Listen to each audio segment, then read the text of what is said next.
Just won 5 in a row. All right, just won 5 in a row. How do I feel about this recent win streak? I feel the same way I felt last week, to be totally honest. All right, I know some of y'all probably going back to the original video when I said I won't be happy till that bitch reach about 5. That was back in December when we was a couple of games under 500. Well, you know, hey, a win is a win. We won 5 in a row. Yes, we lost. It's been to sub 500 teams, but hey, these are the same teams that's been beating us all year. So, I mean, I guess we can take what we can get. But am I impressed? I'm not impressed. I'm not happy. It's not nothing to be tweeting, hell yeah, we won 5 in a row. Nah, I ain't nowhere near that. We still 3 games out the playoff spot. Excuse me. And I'm not going to be happy again because I'm like, where was this sense of urgency, you know, a month ago? Where was the sense of urgency before the All-Star break? Where was the sense of urgency when we went on our first 5-game losing streak? Where was the sense of urgency when everybody who watched the Knicks all year knew that whoever played the Knicks would get some kind of career season high or whatever on them? Where's the sense of urgency during the trade deadline? So, with like 3/4 of the season gone, we just now decide we want to play basketball and come together. We don't have that kind of magic.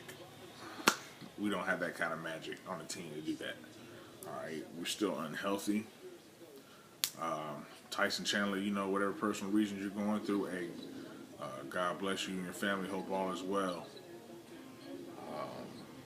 Never like to hear a player out for personal reasons. I just, you know, get that feeling it's not something good. So, you know, I hope all is well with Tyson Chandler and all his fam. But, you know, Amari's been playing excellent lately. Tyson as well. Melo's been consistent all year. Tim Hardaway, like I said, I think he's the next bright spot beside Melo this season. But other than that, man, this 5-game winning streak is not very impressive to me because I know this is what us Knicks fans been wanting to see from these guys all year. And we get it with 16 games left in the season. So hopefully they can do something and make these playoffs. So, but we'll see. But the big thing everybody's been hitting me up on is about the Phil Jackson thing. What do I think about Phil? And here's my take on it. First off, of course, I'm happy that, you know, well, he hasn't joined us yet, but if he does, yes, I will be happy. But am I ecstatic? Am I thrilled? Am I overjoyed? You know what I'm saying? No, I'm not, and this is why. That does nothing for us as far as this season. What is Phil gonna do?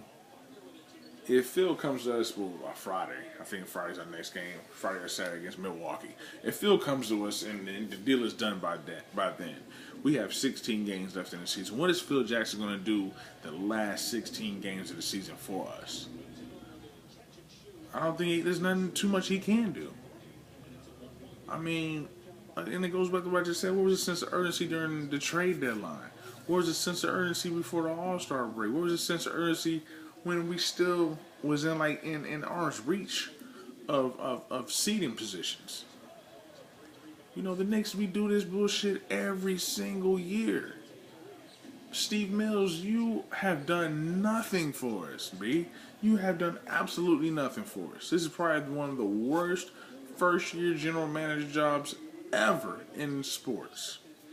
It's like what Cleveland Browns just did. They cleaned the front office house. You went and visited Phil Jackson and told Phil, take my job because I don't know what I'm doing. That's basically what you said. Phil Jackson is about to be in control of all basketball decisions in New York for the Knicks. Steve Mills, the general manager, that's what the general manager pretty much does. He runs the organization. He runs it. You went and told Phil, come take my job because I don't know what the hell I'm doing. That was the desperate move. That was a desperate move. Okay, first you went and visited Phil and told him to be the head coach. We should have been went after Phil if that was the case, which we did on occasions. I know we have, but we should have offered him the moon, stars, and the skies just like we did just now, a long time ago. And we finally want to reach out again with 16 games left in the season. I'm not happy, Knicks fans. I'm not. And y'all see I'm not happy because I haven't been on Twitter lately. I haven't been doing videos lately. By the way, I'm doing videos all year. I'm a Yankee fan. I'm a Giants fan. I'm a Louisville Cardinals fan. Oh yeah, we probably defend the title. But anyway, so I'll be doing these videos all year. It ain't gonna stop with just the Knicks. But damn. Back to the topic of discussion. Phil Jackson, I mean, yeah, only a fool wouldn't really want Phil. I'm not saying I don't want Phil. Everybody wants Phil, but what can Phil do for us with 16 games left in the season? Nothing. No, I know he's the Zen master and he works miracles, but this shit just ain't gonna happen this year. And it's really pissing me off because Knicks fans say this every year for the last 42 years. Maybe next year. We are so sick and tired of waiting on next year, it makes no sense. We're tired. We are tired, man. The New York Knicks are they're tired, man. They are. They're tired. I'm a lifelong Knicks fan. I think I have the right to say that we are tired. All Knicks fans are tired because we always waiting on something next year. It never happens this year. We didn't mind last year waiting on this year because we thought this year was going to be a brighter spot than last year. Last year we won 54 games, number 2 seed in the East, Atlantic Division champions, went to the Eastern semifinals. We thought that was a stepping stone what the next 4 or 5 years would be looking like. Instead, we took the most steps back of any NBA team this season. So I mean, and I'm sorry if this ain't what half of y'all Knicks fans want to hear, but you just gotta be real. You gotta be realistic, man. You got to be realistic. All right. What Phil is probably gonna do? Well, Phil. Okay, we brought Phil in for this reason. I'm gonna tell you what I think we brought Phil in to do. Because nobody else would have the balls to clean house if we want to keep Melo. And they know Phil can do it. Steve Mills ain't going to have the balls to clean house. What I mean by clean house with everybody that we can get rid of. I know we can't get rid of Amari. I know we can't get rid of Bargnani. But everybody else, we can clean house. And they don't have the balls to do that. So that's why they got Phil. So when they need a finger to get the point at, they're gonna point at Phil and say, "Hey, Phil did it," which is bullshit because Steve Mills, you're the general manager in New York City. Look at Jerry Reese for the New York Giants. He don't give a damn.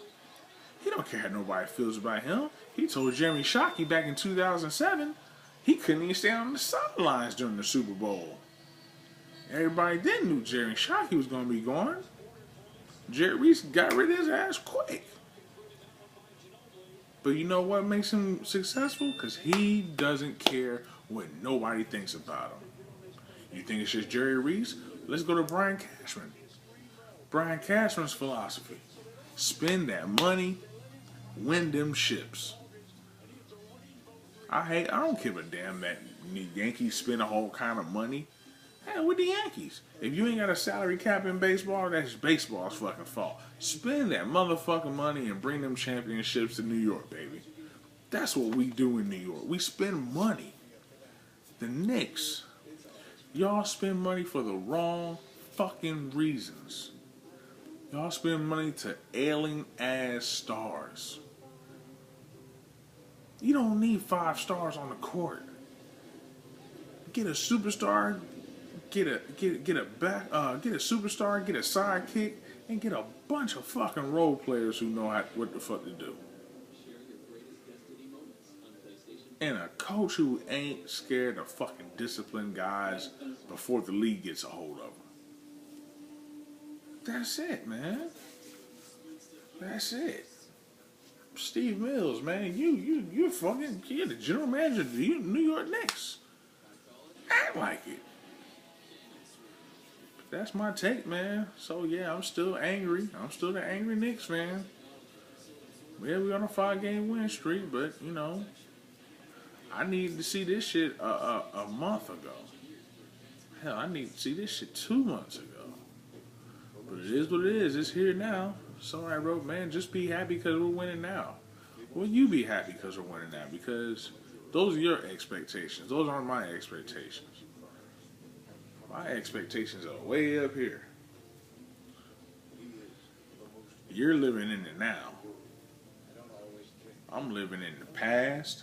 I'm living in it now. And I'm living in the future. Because right now, we don't know what our future is. Everybody thinks Phil Jackson's going to save Melo or keep Melo. I don't know what the hell Melo's going to do.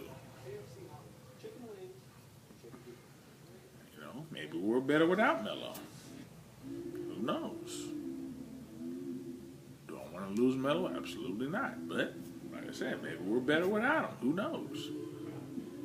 But, whatever the case may be, man.